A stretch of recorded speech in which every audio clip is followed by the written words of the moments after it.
বাংলাদেশ। সারা বিশ্বে আমাদের সোনার বাংলাদেশ পরিচিতি হচ্ছে।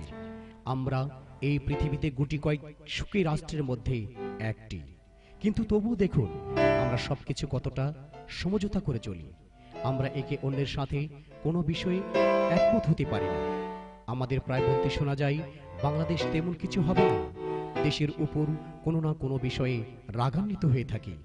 দেশের জন্য কিছু করতে চাইলে ফেসবুক স্ট্যাটাস দিয়ে আমরা মনে করে থাকি আমাদের দেশের প্রতি দায়িত্ব এখানেই শেষ, এবং দোষারোপ করতে থাকি একে অপরকে। আমরা ভেবে বসে থাকি আমাদের দেশের জন্য অন্য কেউ একজন এসে কিছু করবে, কিন্তু আমরা নিজেরা উদ্যোগ নিয়ে কখনোই কিছু করছি? প্রশ্নটা এখন আমাদের নিজেদের কাছে। আমরা দেশের জন্য কি কিছু করছি? রেড ফ্রাইডের উদ্যোগে গণসচেতনমূলক 30টি প্রোগ্রাম নিয়ে কাজ করা হচ্ছে। এর মধ্যে একটি হচ্ছে পথ আইন মেনে চলুন, হেলমেট ব্যবহার করুন। আমি মনে করি মরে যাওয়ার পরও যদি মানুষ মনে নাইবা রাখে তাহলে বেঁচে থেকে লাভ কি বলো?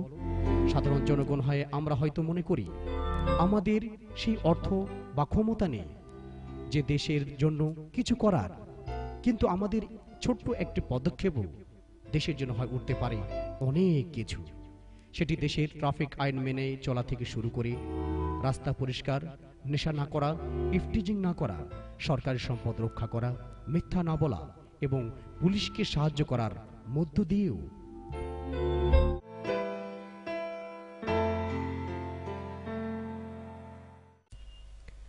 আসুন আমরা প্রতিজ্ঞা করি দেশের জন্য কিছু করব।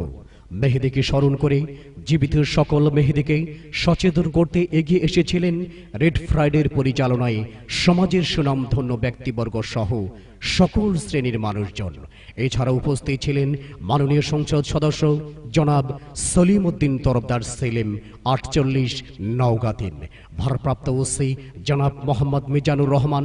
আরও উপস্থিত ছিলেন মহাদেবপুর উপজেলা আওয়ামী লীগের সাধারণ সম্পাদক আহসান হাবিব ভোদন এবং মহাদেবপুর সদর ইউপি চেয়ারম্যান মাহবুবুর রহমান ধলু সহ আরও অনেকে। আমাদের গণসচেতনমূলক প্রোগ্রাম 30টির মধ্যে একটি সুন্দর ও সফলভাবে শেষ হলো। এভাবে আপনাদের কাছে পেলে আগামী 29টি বাকি প্রোগ্রাম সুষ্ঠু ও সফলভাবে আশা করছি সম্পন্ন করতে পারব। তাই আমাদের রেড ফ্রাইডের পক্ষ থেকে আপনাদের সকলের প্রতি আন্তরিক ধন্যবাদ।